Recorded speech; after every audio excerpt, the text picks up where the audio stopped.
بسم اللہ الرحمن الرحیم۔ یہ مناجات حضرت خواجہ پیر محمد سعید مہاجر مکی قدس سرہ 5ویں سجادہ نشین درگاہ آل الواری شریف کی تصنیف ہے۔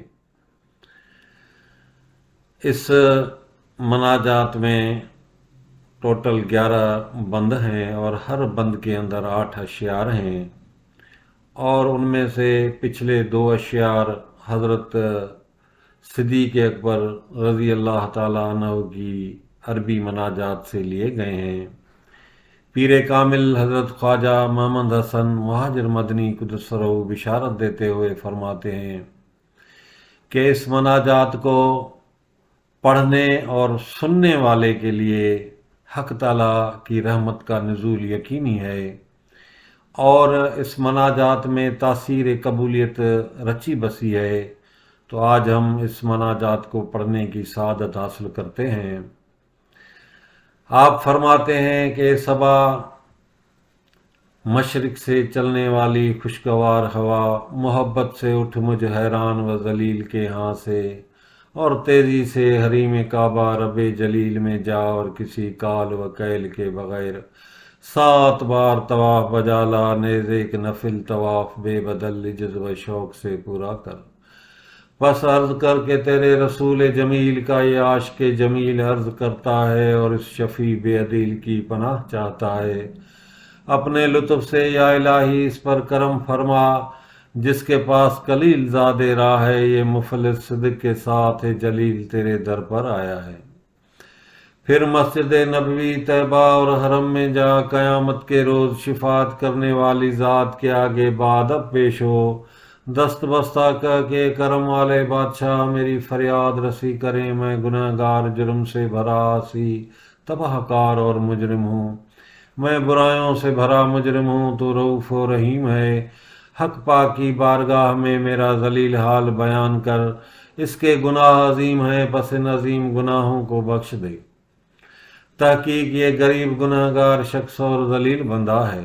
اے حبیب اللہ رسول اللہ صلی اللہ علیہ وسلم، میرے لیے آپ کے سوا بخشش کا اور کوئی وسیلہ و ذریعہ نہیں۔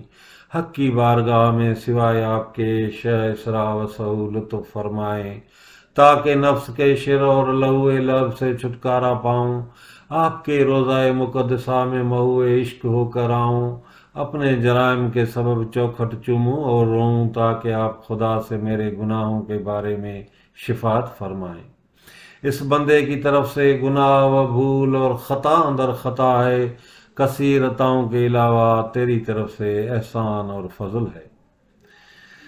اے گناہ گاروں کی شفاعت کرنے والے سخی بادشاہ، آپ سے مدد چاہتا ہوں، آپ کے سوا میرے باطنی حال سے اور کوئی واقف نہیں۔ میرے عصیان و گناہ کے جرم گنتی سے باہر ہو چکے ہیں، برے افعال سے میرے اعمال کی تختی سیاہ ہو چکی ہے، برے اعمال سے میرے اعمال کی تختی سیاہ ہو چکی ہے۔ حق پاک کے نزدیک میری شفاعت کرنے والے ہو جائیں، کہ آپ کی دعا رد نہیں ہوتی، کہ ذات الہی تیرا یہ بندہ حد سے زیادہ عجز و انکساری کر رہا ہے، اور کہتا ہے کہ میرے رب، میرے گناہ ریت کے ذروں کی مانند لا تعداد ہیں، پس میرے سب گناہ معاف فرما دے، درگزر کر کے تو سب سے اچھا درگزر کرنے والا ہے۔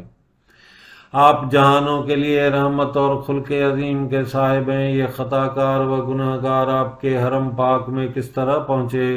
آپ کا روضہ پاک اور حرم جو بزرگی کے خزانے کی کان ہے۔ اے رحیم، میرے دل میں سوائے تیرے عشق کے اور کچھ نہیں۔ اس فضل کے حصول کی خاطر جو کہ عام گنجینا ہے، قلب اور عام گنجینا ہے، زبان اور قلب سمیم سے یہ ورد روز و شب رکھتا ہوں، کہ رب میرے، مجھے اپنے فضل کا گنجینہ عطا کر، تو بڑا ہی سخی کرم کرنے والا ہے، جو میرے دل میں ہے عطا کر، اور میری رہبری خیر سے فرما۔ بعد ازاں میرے اشتیاق مدعا بزرگی اور پارسائی کے مالک اور صاحب کے آگے دست بستہ عرض کر، اس طرح کے عالم مناف کی برگزیدہ ہستی کے یار غار، میری عمر جرم و خطا اور قذب و لاف میں گزری ہے، کل عالم کے بادشاہ کے آگے حق سے میرے لیے عفو طلب فرمائیں محبت اور موافقت کے ساتھ، اور حق سے میرے لیے یہ دعا کریں، ہمیں ملک عظیم عطا فرما اور ہمیں خوف سے نجات دے، اے ہمارے رب، جب تو مسند عدالت پر رونق افروز ہوگا اور جبرائیل منادی کریں گے، رائے خدا کے فیض بخش حضرت فاروق اعظم رضی کے سامنے ہو کر مدد طلب کریں میرے جرم بھرے حال اور خطاؤں کی بخشش کے لیے۔ میرے نفس لعین کی آگ نے مجھے سر سے پاؤں تک جلا ڈالا ہے، سوائے بادشاہوں کے بادشاہ رؤف مجتبیٰ کی رحمت کے شفاف پانی کے میرے سینے کی بھڑکتی ہوئی آگ کیسے سرد ہو۔ خدا را رحمت عالم صلی اللہ علیہ وسلم کے حضور میری طرف سے کہیں کہ یا رب، آگ کو سرد ہونے کا حکم میرے حق میں بھی اسی طرح دے جس طرح آگ کو حضرت خلیل رضی کے لیے سرد ہونے کا حکم دیا تھا۔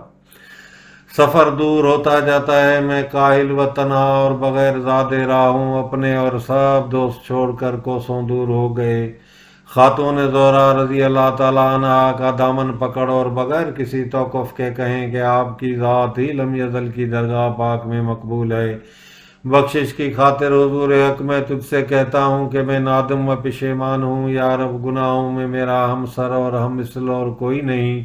یا الہی، میرا کیا حال ہے؟ عمل خیر کچھ بھی نہیں، میرے اعمال زیادہ ہیں اور طاعت کی ذات تو شاہ قلیل ہے۔ پھر اپنا رخ جنت البقیع کی طرف کریں جہاں اہل اللہ حرام فرمائیں، ادب عاجزی سے کہیں کہ مجھے ذلت سے امان ملے، اور کہیں کہ فریاد ہے یا الہی مجھے انتقام سے نجات عطا کر۔ آل نبی صلی اللہ علیہ وسلم اور صحابہ کرام رضی کے علاوہ میرا کوئی چارہ کار نہیں ہے۔ جو آپ نے کہا کہ میری رحمت ہر چیز پر حاوی ہے، ذوالنورین رضی، سبتین رضی، حسنین کریمین علی رضی جنتی کے واسطے مجھے ہر مرض سے عافیت دے اور میری ہر حاجت کو پورا کر۔ میرا قلب بیمار ہے اور تو بیمار کی شفا و تشفی ہے۔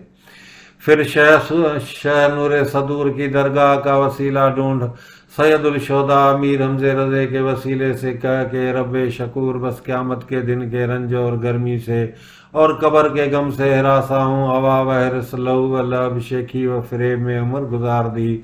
تیرے لطف و کرم اور فضل کثیر کے علاوہ میرا اور کوئی ملجا نہیں۔ جو کچھ مجھ سے سرد دعا اسے عافیت دے۔ تو پناہ دینے والا غفور و رحیم ہے۔ تو تمام کاموں کی مہمات میں کافی اور شافی ہے۔ تو میرا پالنے والا، میرا کفایت کرنے والا، میرے لیے بہترین کارساز ہے۔ اللہ کا شکر کہ پھر وہ صبا سو کامیابی کے ساتھ لوٹی۔ اس نے کہا کہ میں نے جا کر زخمی دل کے حال کی اطلاع کی ہے۔ اس نے اشارہ دیا کہ سعید جان اور روح کے گناہوں سے جو تائب ہوا وہ پاک اور صاف ہوا جیسا کہ اس نے کوئی گناہ ہی نہ کیا ہو۔ غم نہ کر، صبح و شام استغفار کا ورد کیا کر۔ حضرت ابو بکر نے توبہ کی رمز واضح طور پر بتلائی ہے۔ کہاں عیسیٰ علیہ السلام، کہاں موسیٰ علیہ السلام، کہاں یحییٰ علیہ السلام، کہاں نوح علیہ السلام۔ تو اے صدیق بندہ ہے، مولا الجلیل کے آگے توبہ کر۔ آمین ثم آمین، والسلام۔